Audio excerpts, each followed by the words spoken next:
Selamat datang di Pojok Santai.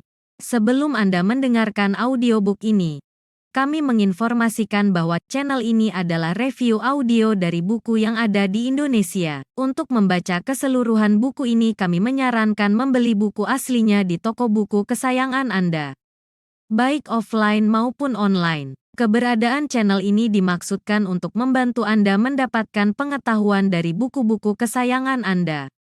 Jangan lupa untuk subscribe, like, dan komen. Selamat datang di Pojok Santai, channel khusus yang membahas komik dan novel dengan cara asyik. Seorang pemuda tak dikenal tiba-tiba saja berada di biara pensuci jagat. Siapakah pemuda itu? Dan adakah maksud buruk di dalam kehadirannya? Yuk, langsung saja disimak video berikut ini. Malahan, dengan sikap acuh tak acuh, dia berpaling pada ketua biara pensuci jagat. Sementara, tebasan pedang datang menyerangnya. Dia berseru, "Ketua, sungguh penyambutan yang memalukan. Bukannya aku disuguhi minuman, malah dikasih tebasan pedang." Angin pedang menyambar, tanda senjata maut sudah berkelebat dekat sekali. Tapi si pemuda masih juga memandang pada ketua biara pensuci jagat, seakan-akan tak peduli atau tak tahu apa-apa kalau dirinya diserang. Namun, seruan tertahan bahkan kaget memenuhi ruangan itu. 100 pasang mata melotot. Biarawati yang menyerang si pemuda kelihatan berdiri terhuyung-huyung, sedang pedang yang tadi dipakainya untuk menyerang kini kelihatan berada dalam tangan si pemuda. Jurus yang dimainkan Biarawati 17 tadi adalah jurus yang cukup lihai dalam ilmu pedang biara pensuci jagat. Tapi si pemuda menghancur leburkannya dalam satu gebrakan saja. Dan dengan sikap acuh tak acuh sambil bicara dengan ketua mereka, betul-betul hebat. Biarawati golongan muda yang sejak tadi tertarik akan kecakapan tampang si pemuda, kini semakin tertarik melihat ketinggian ilmu pemuda itu. Dan dalam hati masing-masing mereka membatin, siapakah gerangan pemuda ini? "Ketua biara pensuci jagat," kata si pemuda, "kedatanganku ke sini dengan maksud baik dan bersahabat, tapi orangmu telah menyerangku. Orang lain mungkin sudah kalap dan tak terima perlakuan ini. Tapi aku orang tolol dan rendah. Tak apa-apalah. Ini soal biasa. Perempuan kalau sudah beringas memang suka menyerang duluan." Dengan tertawa-tawa, pemuda itu memutar tubuhnya dan melangkah ke hadapan Biarawati yang tadi menyerangnya. Dia membungkuk sedikit, lalu mengasurkan senjata itu seraya berkata, "Harap kau suka terima pedangmu kembali, dan maaf ya kalau aku bikin kau jadi kalap." Biarawati itu tak berkata apa-apa. Diambil pedangnya, kemudian berlalu dengan cepat. "Orang muda, jika kau betul-betul datang dengan niat baik dan bersahabat, bicaralah seringkas mungkin." Pemuda itu mengangguk. "Tadi aku sudah bilang bahwa kecantikan itu tak bisa disembunyikan, tak bisa dibendung dengan tembok setinggi apapun. Kecantikan sebagian besar biarawati di sini telah diketahui oleh dunia luar dan tokoh-tokoh pesilatan. Telah sampai ke telinga seorang tokoh golongan hitam bergelar pendekar pemetik bunga." Si pemuda tak bisa teruskan keterangannya karena sampai di situ suasana di ruangan tersebut menjadi ribut. Terpaksa ketua biara memberi tanda untuk menenangkan suasana, dan si pemuda meneruskan keterangannya pula. "Jika kalian di sini pada gaduh mendengar nama pendekar pemetik bunga, berarti kalian sudah tahu manusia macam apa dia adanya." Pemuda itu palingkan kepalanya pada Supit Jagat.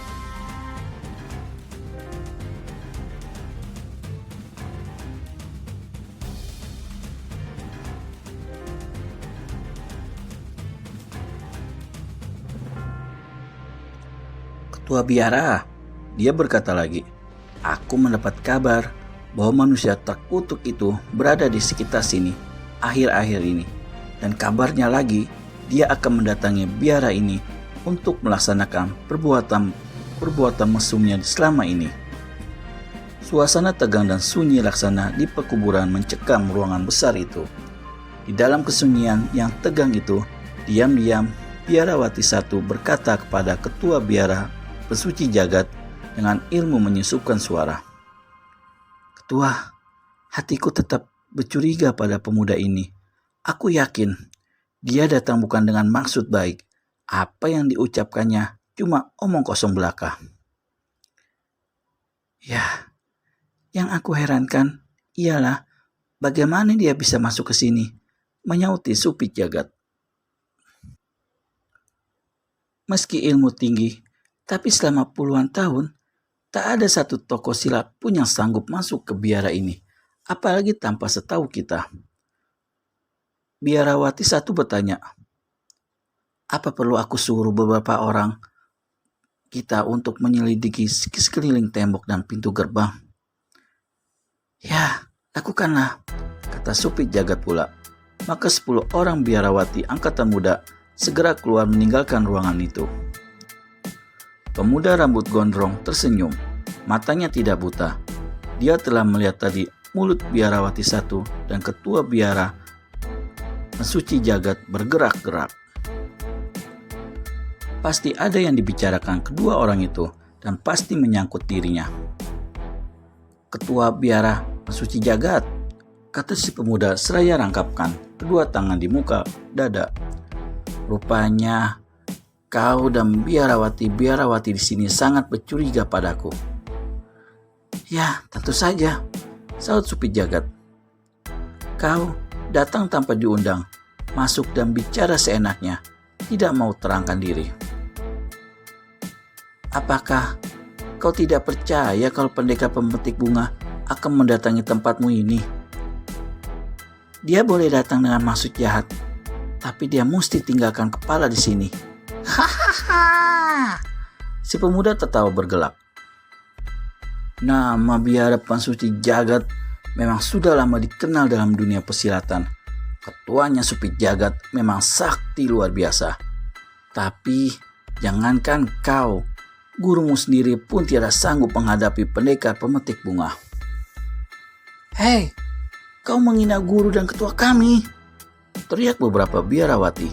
Mereka menyerbu si pemuda. Supit Jagat tidak berusaha menahan. Dia ingin lihat sampai di mana kehebatan pemuda berambut gondrong itu. 10 pedang menyambar dengan mengeluarkan suara angin bersiuran. Karena yang menyerang itu adalah biarawati dari golongan tua yang ilmunya sudah sempurna, maka kehebatan serangan itu tidak terkirakan dahsyatnya. Dalam sekejapan mata, tidak bisa tidak, tubuh si pemuda akan tersatai atau akan terputus berkeping-keping. Is, sungguh memalukan, seru si pemuda. Disarang sendiri biarawati yang katanya mau mensucikan dunia ini dari segala kekotoran, menyerang main keroyokan.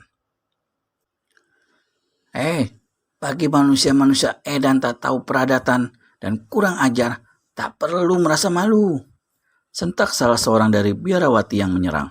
Sekejap kemudian, ruangan besar itu bergemuruh oleh suara beradunya 10 badan pedang yang menimbulkan bunga api yang terang sekali. Semua orang berseru kaget. Ketua biara pensuci jagat membuka matanya lebar-lebar.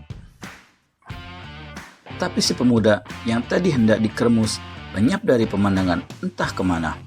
Tiba-tiba terdengar suara salah seorang biarawati. Hei, lihat, manusia itu sudah bergantung pada kawat lampu. Semua kepala mendongak ke langit-langit di atas ruangan. Ternyata betul, pemuda berambut gondrong itu bergantung di langit-langit ruangan dengan tangan kirinya memegangi kawat kecil lampu yang menerangi lampu ruangan besar itu. Kalau dia tidak memiliki ilmu mengentengi tubuh yang tinggi luar biasa, pastilah kawat itu akan putus. Pemuda edan, pekik seorang biarawati. Jangan kira aku dan kawan-kawan tidak sanggup mengejar kau ke atas sana.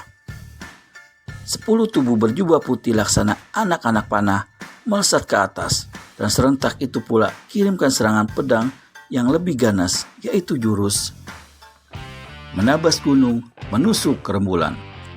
Terdengar suara bersiut-siut dan sedetik kemudian disusul oleh suara jatuhnya lampu minyak besar yang tergantung di langit-langit ruangan. Kacanya dan semprongnya pecah bertebaran. Minyak tumpah membasahi lantai. 10 pedang biarawati tadi nyatanya telah menabas putus kawat lampu hingga jatuh pecah berantakan ke lantai.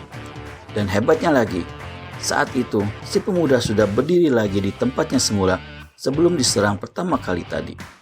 Berdiri di antara pecahan kaca dan minyak lampu sambil tertawa-tawa rangkapkan tangan di muka dada. Penasaran sekali 10 biarawati segera menukik dan hendak lancarkan serangan untuk ketiga kalinya. Tapi kali ini ketua biara pensuci jagat cepat berseru, "Tahan!"